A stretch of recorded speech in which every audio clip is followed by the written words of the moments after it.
We are back with the BlameGirl podcast with Mr. Terry Wayne. And I scared our guest, Vladi. I'm sorry, Vladi, with the clap. Star easily. I know. I get scared with the clap a lot. Who doesn't? Who doesn't? All right. Welcome to the BlameGirl podcast. Good to be here. How was your weekend? It was a good weekend. What did we do? We went to a trampoline park, so just waiting for that hepatitis diagnosis to come in soon. And it's nice to see everybody's healthy and not in the emergency room. Then, do you have children? I have an 7-year-old. And they got you in these dangerous places. Ruthless. Dangerous places. I didn't tell you, but we shared the show while we're talking about our weekend. So you just hung out with your kid? Hung out with my kid, moved some furniture around. Mm-hmm. Well, I took a great nap on Sunday. That was probably the highlight. Like a solid 90-minute. Very adult weekend. That's what adults do. That's what adults do. I love an adult weekend. You know? Oh, ever since I turned 40, I love an adult weekend. I don't want to hang out with 25-year-olds anymore. I used to, one of my last bits I wrote was on that. It's like, you know what? 40-year-olds are great. You get together at 6, you eat better food, you drink better drinks, you have a good time, you tell stories, you laugh, boom, you're home by 10:30, you bang your wife, and you're in bed by midnight. You're done. I love it. It's the best. 10:30 to midnight. That's a long run, Terry. But yeah. Well, you got to drink your water and take your vitamins. Hydration's important. You got to do all that. I'm over 40. I stay in these streets to do comedy. Yeah, we know you do. That's why out of the 3 people here, you're the one with the OnlyFans page. You gotta finance that lifestyle. Y'all are guys too, so but nonetheless. Yeah, nobody wants what we're selling. That's the problem. Other guys want that. I don't think women are paying for this. But nonetheless, I'll start one with you, Terry. After the second podcast, I'm down. If there was a market for any of this, I would pour out immediately. Who knows? Who knows what they want in Estonia, right? You could be the new king. I heard there was a man asking male comedians for their feet pics and paying. Easy. You want to see my feet? They're gross. It's fine. Go ahead. I think they might be into that. Gross men feet. Yeah. You want to look at my feet? I tend to think men's feet are grosser than women's feet. I agree. Personally. 100%. They're definitely grosser. But any of that crazy internet shit, you want to do it, I'll sell you my bath water. I'll bottle up my farts. Whatever you want. That's the thing? 100%. For women anyway, they'll take women's bathwater, their underwear, their fucking just whatever, right? Not all dudes are gross, but when they go gross, they go gross. You know what I mean? Yeah. It's a deep rabbit hole. Yeah. Yeah. They're usually just gross in one or two ways, towards women or men. So I don't know. Men are just gross. 2023, whatever. Y'all are gross. Y'all are probably gross. No. I know Terry is gross. Not really. No, I'm pretty tame when it comes to that kind of everybody gave me stuff about the threesomes and all that. I'm like, that's pretty tame. Threesomes. Well, that's pretty tame by today's standards. I didn't have a threesome with a dog while it was filmed for broadcast or something. Ain't feet or shit like that. Has moved. The line is gone. It's moved. So it's blurred. So Terry, it's like Wanda Sykes said. She's like the threesome is the most primitive male brain at work. It's like, what's good? Woman. What's better? 2 woman. That's where I'm at. I'm on caveman level. He's smart. No, but how was your weekend? Did you have a threesome this weekend, or how was it? No. Boring in Tennessee? Yes, it's very boring in Tennessee. It's but they got a German festival coming up this weekend, so gonna go out there with my family. That's gonna be fun. Very white. I'm very white. Very white. I love. Look, just because my first wife was German, I got stayed over there for half a year and got to know the culture. I love German culture, except for that part in the early in the early 20th century. That was a bummer. But Rough as it stretch. stands today, yeah. As it stands today, it's a great culture. There's great food, great beer. Everybody's nice. They treat their people right. Like, it's Did you great. And they're learn the language? Are you conversational, fluent? busy, enough conversation to get by. I had to learn enough just so in case like she got mad and let me out of the car, I could still get back to her. You know what I mean? Like you Yeah, need a why? little Because bit. why? Did you make her mad a lot, Terry? No, that's always my fear, though. That's if you're in a foreign country, you have to learn just enough that just in case you get separated or something happens, you know, you're not completely Did you defenseless. learn the phrase for my wife just kicked me out of the car and then You No, probably no, should have. I know Terry, and that would have been no, a I good didn't. I No. feel like German words are just really long. Like it's like six, No, seven it's. put together.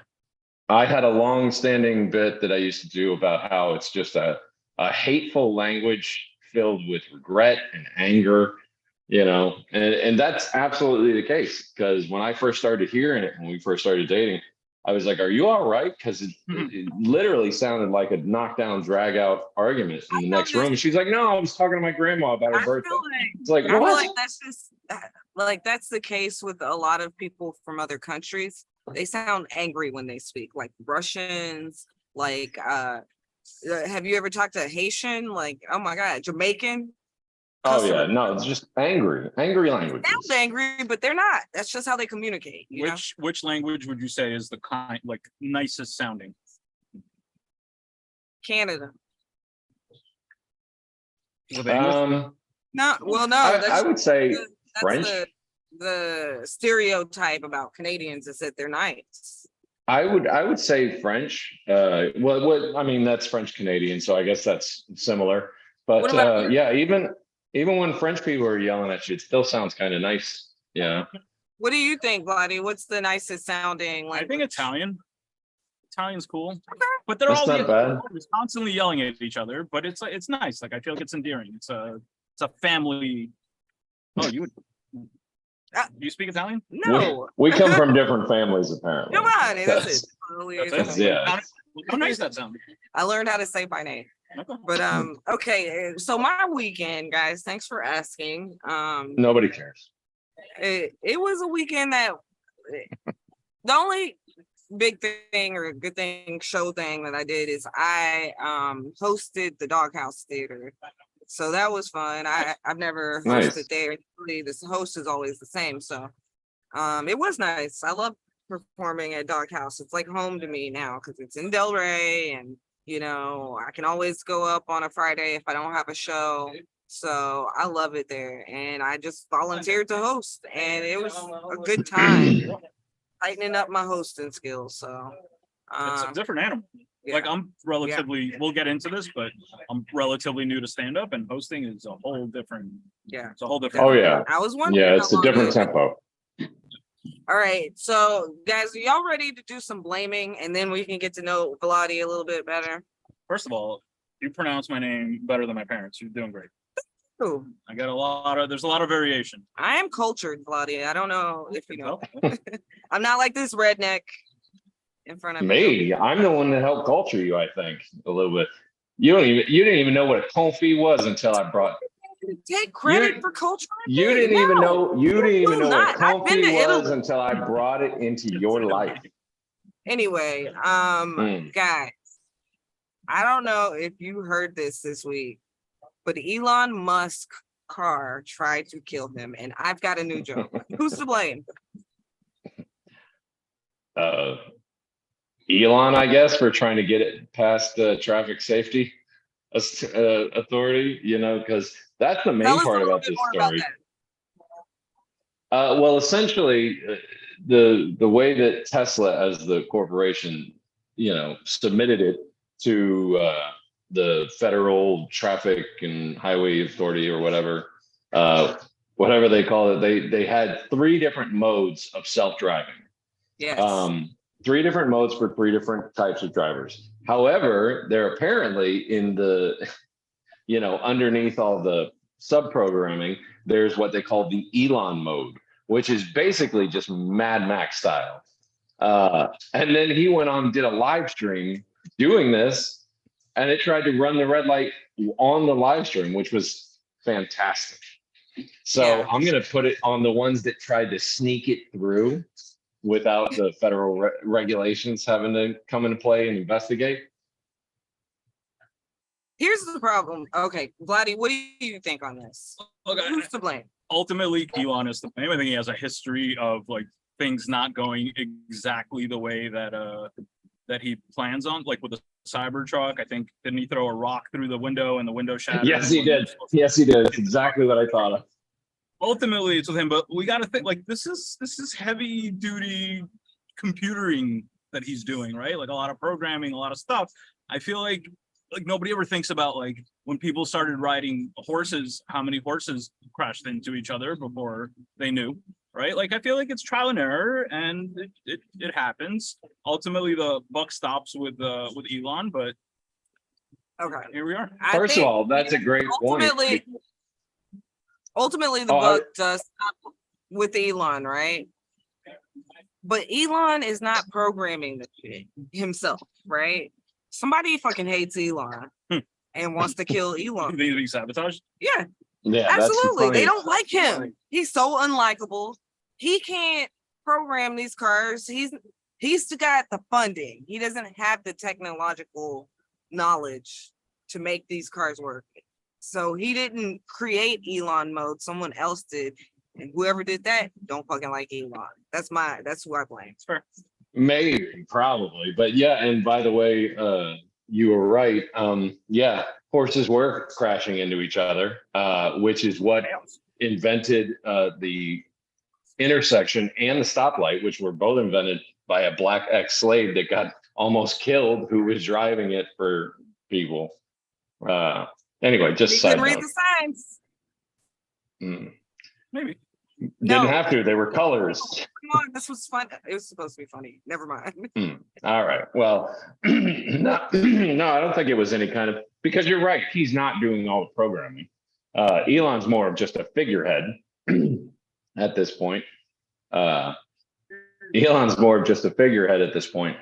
He's definitely not doing all the programming, but he does have the ego that when they said, we can make this to where it's just a free for all, he's like, put my name on that, make that my mode. But like do a dry run, I'm sure he did plenty of dry runs, just like you said with the e-truck. He in a later interview, he's like, we were throwing rocks and ball bearings at this thing all day, and it never went through. But it doesn't matter, because once the camera starts rolling and you're live, Murphy's Law. Yeah. Maybe don't do your announcements live. Maybe just tape them. That way, if something goes wrong, you don't have to. Like, you can start over if it fucks up and tries to kill you, because he's too arrogant. Hate you, Elon. Your engineers hate you. He's too arrogant. The employees don't really care for them like lately. Jimmy Kimmel, y'all. It's looking like Jimmy Kimmel might. I'm sorry, Jimmy Fallon. The guests corrected me, guys. Jimmy Fallon. It's all the Jimmys, Jimmy Fallon, Jimmy Kimmel, Jimmy Eat World, Jimmy Hoffa. I don't know. Jimmy Dean. Okay, I could go on. Let's go on. Let's see how long we can just name Jimmys. You go? No. Okay, sorry. Nonetheless, Jimmy Fallon. Yes. Is looking like he's gonna get canceled, y'all. I wanted to say Kimmel again, Terry. I don't know why. They're both talk show hosts. They're both comedians. Sorry. Jimmy, well, here's the difference. Jimmy Kimmel is such a good dude that he is paying his writers through the strike, even though they're not. He's paying them out of his own pocket. So kind of like the opposite of this. I was gonna come back and be like, wasn't he on the Man Show? No, he was on the Man Show. He actually created it. That's a manly thing to do, Jimmy Kimmel. Yes. Okay. But Jimmy Fallon showing up to work drunk, being mean to his staff. Who's to blame, guys? Ellen DeGeneres. Yeah. Because she's the one that started this. Well, no, I'm saying she's the one that started, like, you can treat your staff like trash and get away with it. But then I guess it was too late on Jimmy's part. Like he he should have stopped when Ellen got busted on this exact same thing. How long has this been going on? Quite a while from what I It's from the article I read. Since there's been a new like managing something that was hired. So since then, it's been out of whack, is what staff says. So, well, Terry, here's the oh. sorry, I had to fix my thing. Here's the part that really got me when I read this. He had Jerry Seinfeld on one time, and this was an account that was, apparently vetted and confirmed, to where he yelled at one of his people so harshly that Jerry Seinfeld had to step in and be like, you need to apologize, and made him apologize to the staffer. When Jerry Seinfeld's I heard he's an asshole too. Like, well, I don't being a nice guy. Yeah.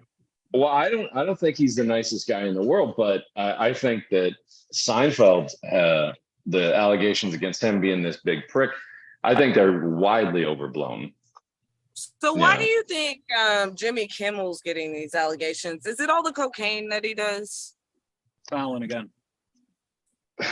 Fallon, does he do a bunch of coke? I think that's just hearsay, because I know when Fallon started out, like, he was a big pothead for years and years and years. That even comes back to when he used to tour before all this, when he used to tour while he was still on Saturday Night Live. He used to come down to South Florida, and I remember I saw him at the Fort Lauderdale Improv one year when he was down here, and he was stoned to hell and back. Like, I don't think I've ever seen anybody that stoned. Yeah. But he did a good show, and he's up there with a guitar. And you don't really think like massive pothead being this, overbearing asshole. But yeah, I mean, if he switched to coke, that would certainly make a lot of sense. It's interesting to me that Jimmy Fallon would do smoke weed, but I would feel like that's the drug that would match his personality, because he seems so like high.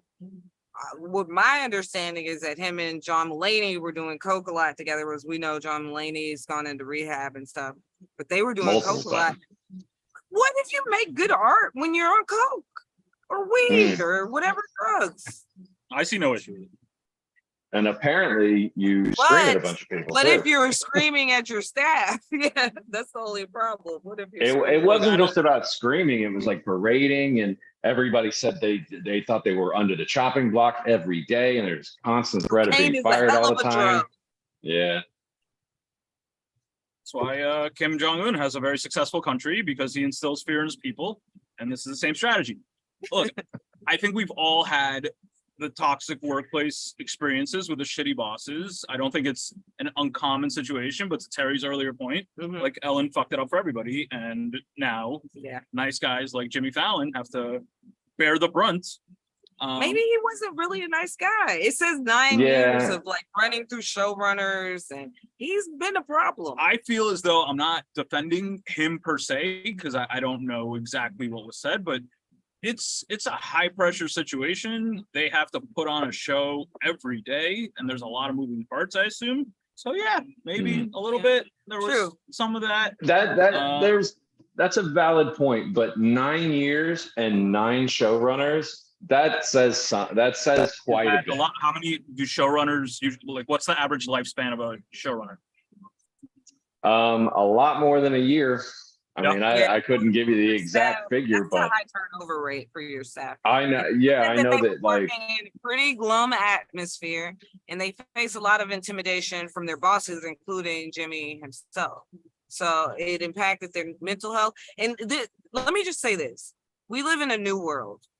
We live in a world where people nurture their mental health, and they call out behavior like this. 9 years ago, we didn't live in that world. So Jimmy Fallon, Ellen DeGeneres, they were able to get away with it. But now we have cancel culture, and cancel culture, even if you're too big to cancel, they will come for you, and they're going to put you on blast at the very least. Is there a too big to cancel at this point? Dave Chappelle. Yeah, but Well, David, they tried to cancel Dave at Netflix over the trans stuff, but didn't Yeah, work. but Yeah. from everything I've heard and read and everything Great. else, like, he's like a super nice guy, right? So I think that people can separate in some cases the art from the yeah, performer. yeah. So I think you're right. And I think I'm not saying like Dave Chappelle deserved to be canceled.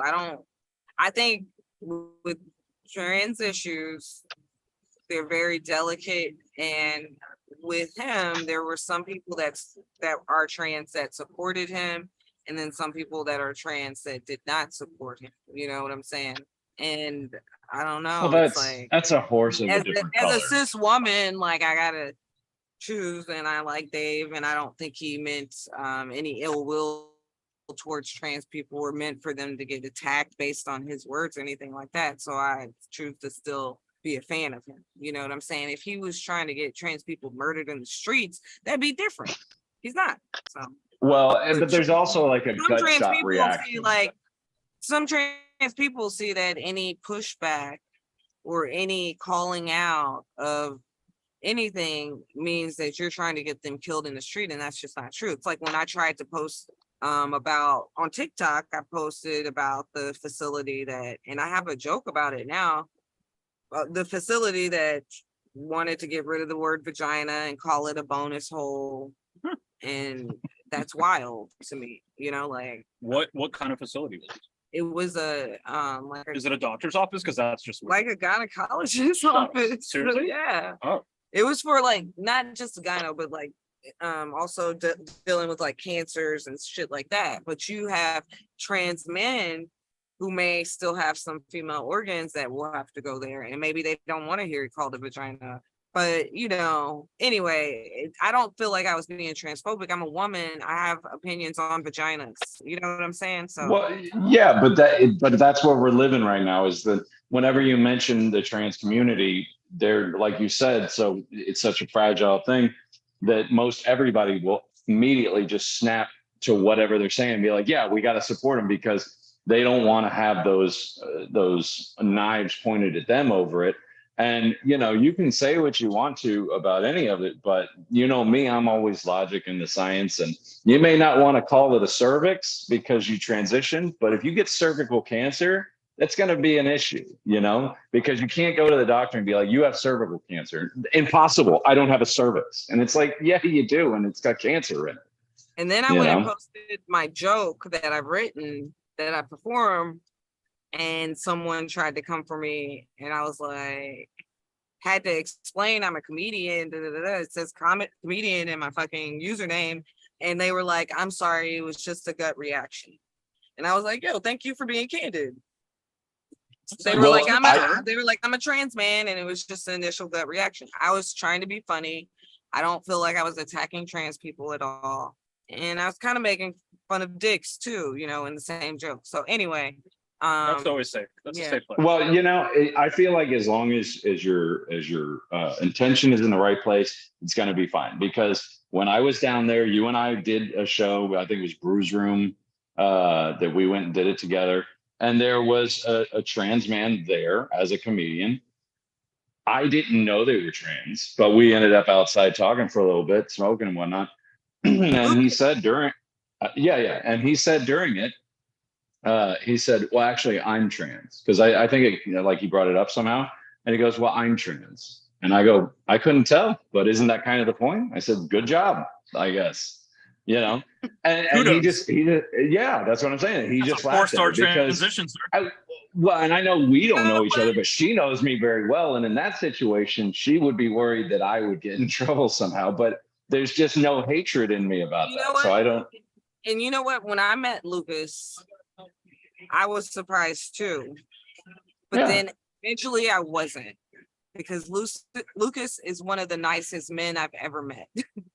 So then it kind of makes sense to me that like Lucas used to be a woman, you know, because they're so nice. They're a nice person. So well, yeah, because the mind, we didn't switch out brains, you know. Yeah, exactly. We did a show with him at 14 North, right? Yeah, and I just at Doghouse, it was his first time there on Friday, so I love me some Lucas. So, but Well, yeah, but yeah, that's the one of thing the is like, nicest who guys gives a I've shit? ever met. That's So what I'm saying. Who gives a shit? Just be a good person and mind your own business. That's it. He was like, "Oh, I'm trans." I'm like, "Okay." I could Okay, give a shit less. I was. Can we get back to the Capricorn. Yeah. conversation we were having because I was enjoying that. I don't. You know what I mean? Like, I'm not gonna. I'm not gonna say that you did. I'm not gonna pretend like you didn't used to be female and just go along with that. But I'm gonna say you're a nice person and I'm enjoying this conversation. Let's get back to that. And for you're the not gonna rest of it, I'll misgender mind. them. You're not gonna do all this And for the bullshit. rest of it, I'll mind my own business. I don't care what's in your pants. I don't care what's going on. Like, that's your business, not my business. Yeah. Well, I think everybody's business this week has been going around social media like crazy, and that is the woman who was hit in the face with the brick in Houston. And that's near and dear to me because I'm a sister, and it was a sister, and she allegedly was hit in the face with the brick. It wasn't caught on camera, that incident, but afterwards her face is all swollen up and she's yelling because none of the men around her helped her. So she's screaming about that. She's going, black men specifically, is Black Club. So she's going around complaining about that. And then she gets all this backlash from black men online. And they start blaming her, calling it a hoax. And this, and then listen, the story is still evolving. They found an old video where she got hit before and she was online complaining about it. And some alleged GoFundMe's, but that's been debunked. It's like all the, it feels like they are really trying to make her seem like she is lying about being hit in the face with the brick. So she goes online, posts the medical records, posts all this stuff to support her police report because they're like, oh, she didn't even talk to the police. She posts all this stuff and they're still trying to find ways out of it. It just feels like it's easier for men, and maybe it's black men, I don't know about white men, but it's easier for them to believe that a woman's lying rather than a man is being violent. And it's getting really frustrating for me because men are so fucking violent. They shoot up the world. They always want guns. They want to fight. Y'all violent. That's who's to blame I know me. plenty of Guys, women that like guns. That's what do you sports. think? What do you think here? Why is she being victim blamed? So look, the thing that jumped out at me originally was, and it's a well-documented thing. It's called the bystander effect. Like everyone just assumes that someone else is going to take action or help or call or whatever. And there's been several cases of this. So I'm not all that surprised that a large group, I think it was in the high 30s of the amount of men who were there and did nothing. Let me just interject here on that bystander effect. It's mostly with guys that don't jump in and help. Women will tend to say something or speak up or try to intervene. Statistics do show that. But yes, well, yeah, women love to jump into situations, even when they're not needed or wanted. we like to speak out when we see something that's unfair or wrong, or and it's crazy because men are supposed to be masculine alpha males. You got to be the protector. No protectors.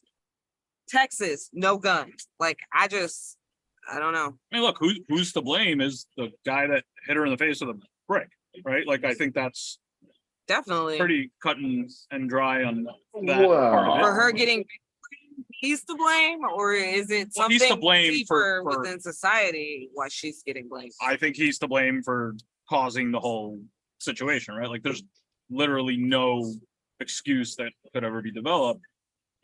I think that the blame starts there. I don't know. I haven't seen the story or the comments or anything else, but I'm always of the opinion, believe first, then verify, and then work that way. But yeah, it makes it really difficult for some, like, why should this woman even be pleading her case at this point, right? Yeah. Like, why should she have to even show these receipts of the doctors and the police? Let's first by saying that this is actually a fairly weak story, because the article that you sent me originally to put on this is half a page long and doesn't have a whole lot of details. So then I had to go and look up different articles about it.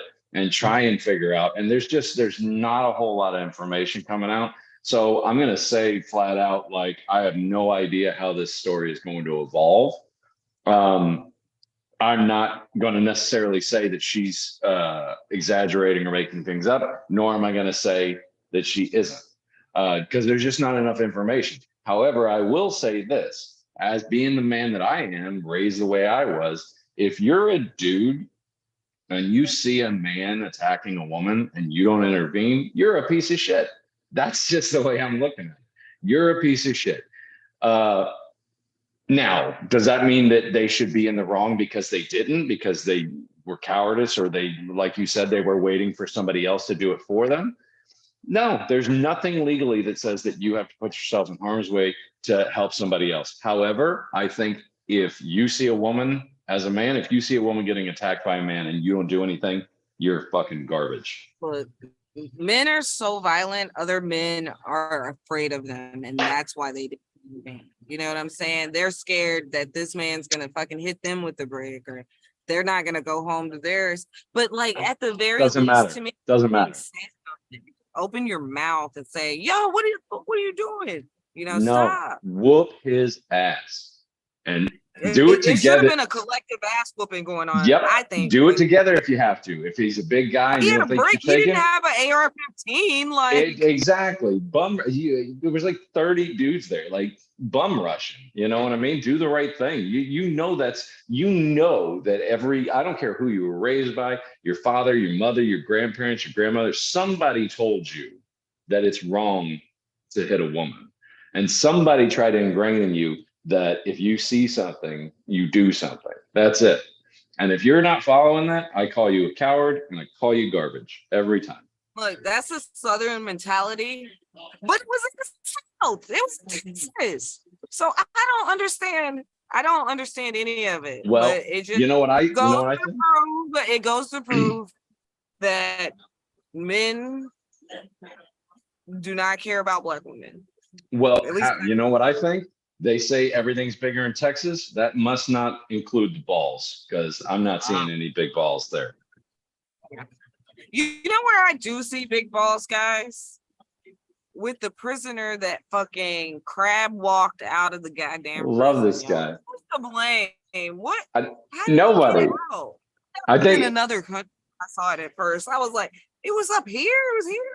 Like Jersey or somewhere. Who's to blame? How did he get out of there? It's Pennsylvania. And I specifically put this story because people are following it now. Now, I will say that he is in prison for life on some serious charges, including murder. But it sparked a conversation in my house, and the way that I see things, and I know this is wrong and everybody's going to hate it, but the way that I see things is when they put you in jail, it's their job to keep you there. So if you figure out a way to escape, they should just let you go at that point. You know, you're still responsible for any crimes you commit after you escape. But once you escape, just go, oh, you got the best of us. All right. Crab walk, very smart. We're going to put fencing up there now. You know, like, let somebody rock the system a little bit. I love the guy. No, he's still on the run. I saw a picture this morning. He's got like a new hoodie. It's nice. And it's like, it's not like he's not dressed in camo. This isn't like a What's he doing? cover of night thing. This hoodie is 3 times brighter than Terry's shirt. I think it's like a nice He posting on social media? Like, how have you seen I think him? they got caught. I think He got caught on a bus camera. Yeah. And Ring doorbell got him. But yeah, I mean, look, who's to blame? I think that while it's important to have all of these programs in prison, I think that was obviously a yoga move. We should cut that out because he's getting too flexible. The calves are strong. No more prison That's yoga. it. We need weak calves for all prisoners. I follow you. Yes. They don't need to be working out. No, work out, but just upper body only. No, I'm sticking with it. It's the prison's job to keep the prisoners there. And if somebody figures out a way, that's just the price of doing business. You know, well, you got us this time, but if you any more shenanigans out of you, you're going right back again. Fool me once. Yep. Shame on you. Fool me twice. And this is the second time because somebody else has fucking done that at that same prison before. The same way? Yeah. Dude, put some fencing up. Yeah. Why did it take so long, right? You just letting serious killers, not serious killers out there on the loose. Able to crab walk out of prison and show up on people's Ring cameras. What kind of world are we living in, guys? All right.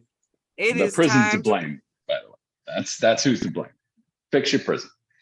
all right. I want to formally welcome our guest, Vladi. He was the most recent winner of the roast battle that I did in Miami.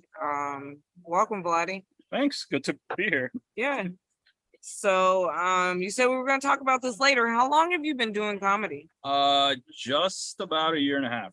And you out here winning roast battles? I know. Well, in fairness, full disclosure, the last round, I was given some jokes by John Gregory because I only wrote like 2 or 3. I didn't think I was going to get that far. So my laziness once again. Who did you face in the last round? Because I thought John Ben Smith.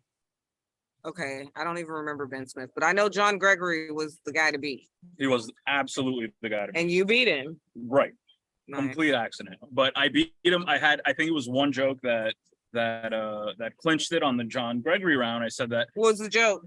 that Kyle Rittenhouse has a tattoo of John Gregory. And I think that's I the remember deal for me. that shit was funny. Right. Yes. And then they just slid me through.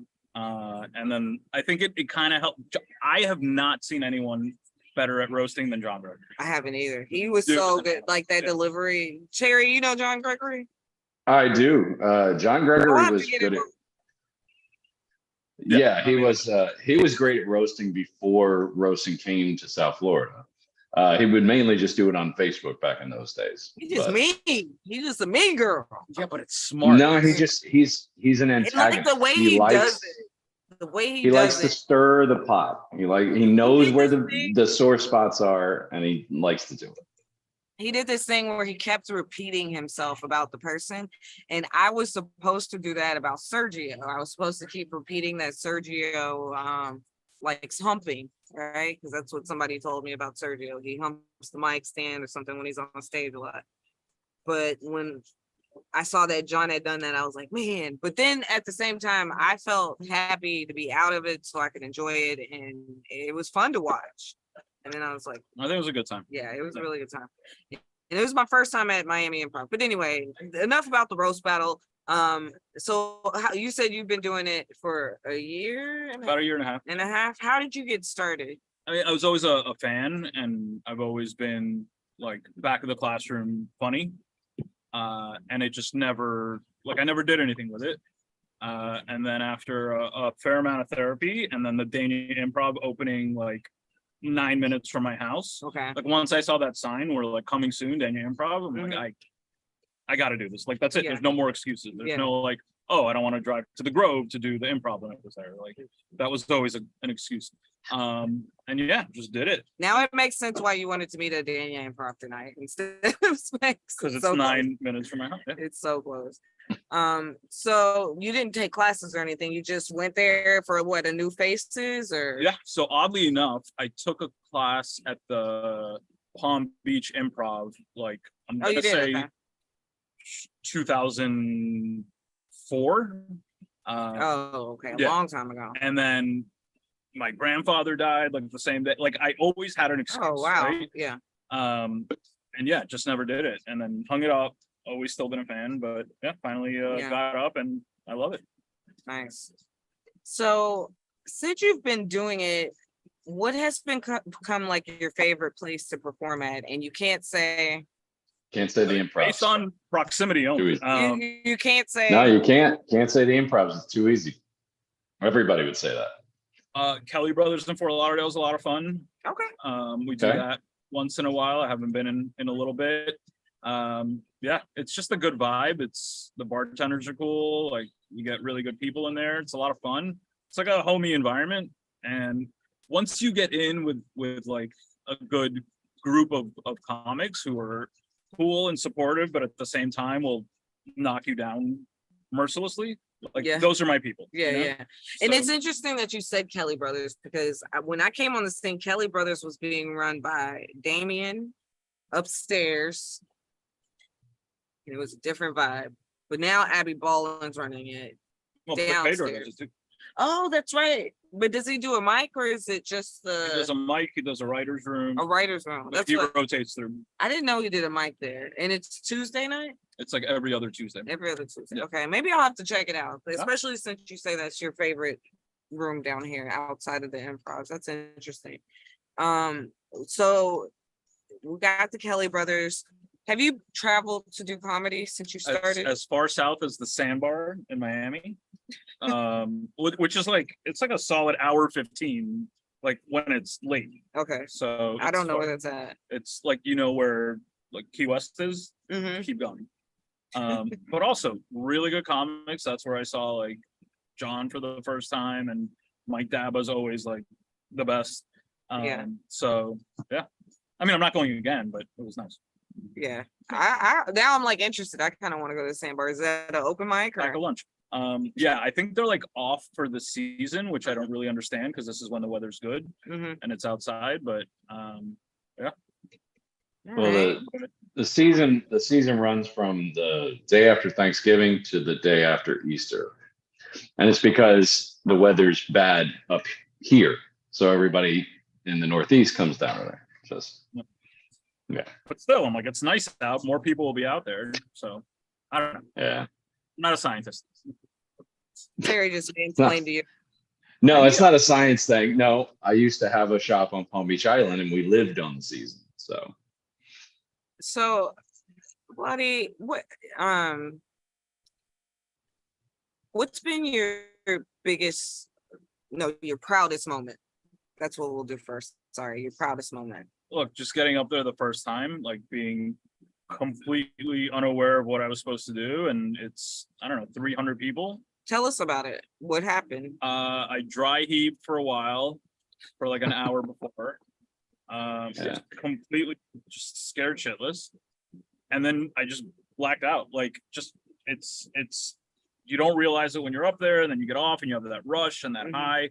And there was a comic who'd been doing it for I don't know 25 years, and I was talking to him before, and he's like, how did it feel? I'm like, oh, I missed like 2 words of this joke and 2 words of this joke. And he said to me, it's like, I'm going to tell you 2 things about comedy. It was number 1, you'll never fucking be happy with your set. And number 2, all your friends are going to stop coming after a year and a half. I'm like, all right, fair. And Sounds pretty accurate. sounds If pretty that I mean, my long. friends still come, but I gotta. A lot of times I can be like, I need you here to go to like a new faces, but Right. my shows they'll still come. Yeah. But not all of them. Not all of them. They when I started, it was like everything. They were so proud. But yeah. But then they're like, all right, I think Mhm. we get it. a year and a half is very generous. When I started, my family would come out, my friends would come out, and you ain't that got friends. lasted. I know that lasted for about 3 shows, and then that was over. So you kind of have to, but a year and a half, if you can swing that, that's a pretty good deal. Yeah. I mean, look, now we're at the point where my daughter's friends' parents are coming out. Like I'm trying to hit different pockets, Yeah. So Oh my god. Yeah. How do you Like, it'll be fun. do you do clean stuff in front of your daughter's friend parents? Absolutely. Good. But last week we did a show. There's a cool new venue in Miami. It's called Skatebird. It's a skate park. I saw that online. Yeah. Trace was there, right? Yeah, come do it. And it's awesome. Last week we had one of my friend's dads who was like, I always wanted to do this. The guy brought like 75, 80 people. But it was like all of the people that I grew up with, them and their parents, all there. So that was a little awkward, like former clients, like things like that. And I'm up there, Yeah. telling blowjob jokes, and Did they're they, weird. did they laugh? Some. Okay. Some. That's all that matters. It's like I watched the Miss Pat show. She's a comedian. I don't know if y'all know her. I'm familiar. I watched the Miss Pat show, and she, her son, right? He used to be a stripper, and then he wanted to go into the schools to teach kids video games, right? One of the moms recognized him from the strip club and was like, he shouldn't be around the kids. And they were like, it was just very hypocritical. Yeah. But anyway, Like you were in the strip club if you saw him. Yeah, I was Yeah. gonna say, yeah. Yeah. It's very impressive that you bring out, like you said, clients and things like this, people from your professional life. when I started, I separated everything to the point where I was doing comedy there for 12 years. And I would say probably 85% of the people that I performed with never knew my last name, my real one. You know, I kept those so separated. You I know, remember when I I learned his would, last name, I was like, felt special. 98% of the flyers are just Vladi. Yeah. So Vladi, what's your last name? No, I'm just kidding. No, but But- you're bringing, that's what I'm saying. You're bringing out the people I was trying to make sure never found out. What's your? I hear you. That's how I started, by the way. Like, Yeah. and I only post once on Instagram, and that's it. What's been your biggest challenge doing comedy? Just remembering. I think I'm a better writer than I am a performer, and just remembering the little like intricacies of what I really wanted to say. And I just like that guy said to me, like, you're always gonna forget something. You're always gonna, So that honestly is my biggest challenge. The comedy Remember. community has been super cool and like welcoming, and Yeah. if you're good, you'll get put on, and if not, you'll still probably get put on. And Yeah. it's just practice, it's reps, right? Like, Yeah. and also the time management. Like I can't be out 6 nights a week. It's just like I need to sleep. Yeah. You have a daughter. I have a dog. You have work. I have work. Yeah. I can be out 6 nights a week. I don't have a daughter, but I do have work. But I'd rather not. You know what I'm Yeah. saying? I'd rather not be out too. Well, and just by the way, being good at comedy is like the last thing on the line of what makes you a successful comedian, in my opinion. You know, it's that hustle, it's that work off stage, it's that hustle. Yeah. Like the being Yeah. mics, people. I don't know. They treat you. I There's- don't know. They treat you. There's bad. plenty of hilarious people I've watched come and go over the years and years. That you got to be able to chase it too, and that's the thing. That's why I always say if you're going to do comedy, you got to start when you're like 18 to 21, because you got to be in that spot where you can risk everything and just I agree. go I off. started at 38 and a half. Yeah. So I started at 30, so it I think happens. I'm starting about the same age as you, or what was it? It was 2018. So yeah, 38 and a half is when I started, and I am 43 now. So I've been doing it about 5 Yeah. years. 43. And they're like, "Hey, we're going to Atlanta this week to do comedy." And I'm like, "I got a mortgage. You know what I mean? Like, you can't. There's some of that, Unfortunately, that's the way it goes. Yeah, that's just the way it goes sometimes." Vladi, tell us a little bit about you outside of comedy. Like, what's your day job? We know you have a daughter. Where are you from? Whatever else you want to tell us about yourself. I was born in Ukraine. I moved to Miami in 1989. Mm-hmm. And yeah, I mean, I've been in the finance world, wealth management, bonds, working for a fintech company now, focused on hedge funds and private equity. So You capitalists. capitalist for sure, because I've seen the other side of it. I've played this game before. I've Fair enough. watched this movie. Fair enough. Yeah. So I don't know that there's any perfect economic system, to be honest, but we'll get into that a little. It's too late to talk about that, Vladi, but I respect your opinion about capitalism, I guess. Nonetheless, are you ready to play the blame game? sure. Yes. Well, hang Didn't we on, play this the real whole- quick before.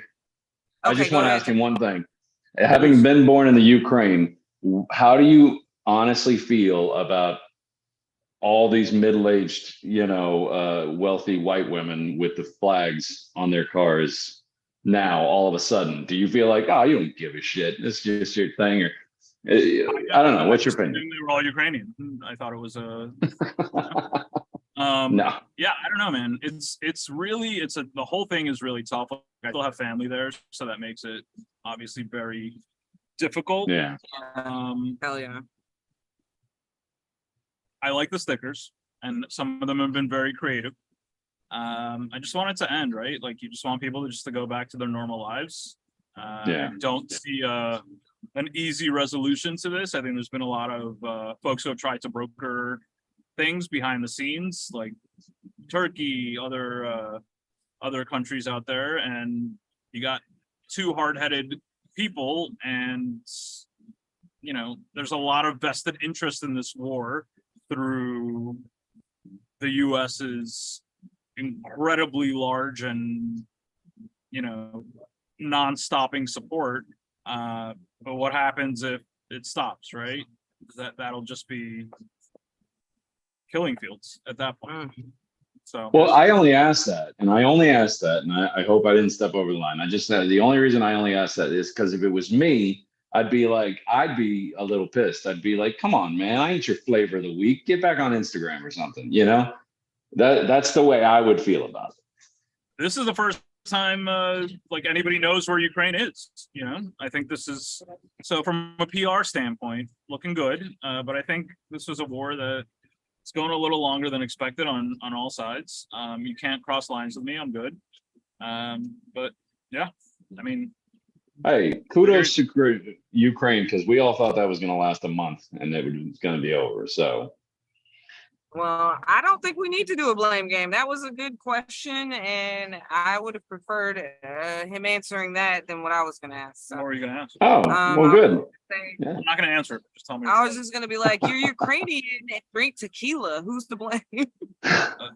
Inability to process vodka anymore. This is a brand new situation. Like, if I drink vodka, which I love, it's like mother's milk to me. I'll wake up at 4 a.m. No matter what. No matter when I go to sleep, I'm up at 4, and then mother's milk. Okay. That's what we had in the. Yeah. That's exactly how I feel about Jack Daniels. I'm from Tennessee. It's what we make here, and A Polish one? Yeah. Yeah. I look at right. Jack Daniels now. I'm like, that is for the filth. That's swill for the pigs. Now I'm a Scotch man. All right. Why don't you give out your social medias and all your socials, however people can follow you on? Instagram's the only one I use. Also LinkedIn, but it's pronounced Vladi is my Instagram handle. I'm secret. I'm private. You have to request me. What about your LinkedIn? Jason might want to know our number one fan. You can find me. I'm like the only Vladi. Okay. You'll see. You'll know by the gray hair. All right, Vladi. Hey, pleasure. Good luck getting Terry, through his Instagram. Pleasure to meet you, man. Nice to meet you too, man. What are your words for white people tonight? Got a real simple one. This is words for white people. We're going back to that. No words for all people this time. But no, words for white people tonight is okay. That's our word for tonight. Okay. As in, learn to be okay with being okay.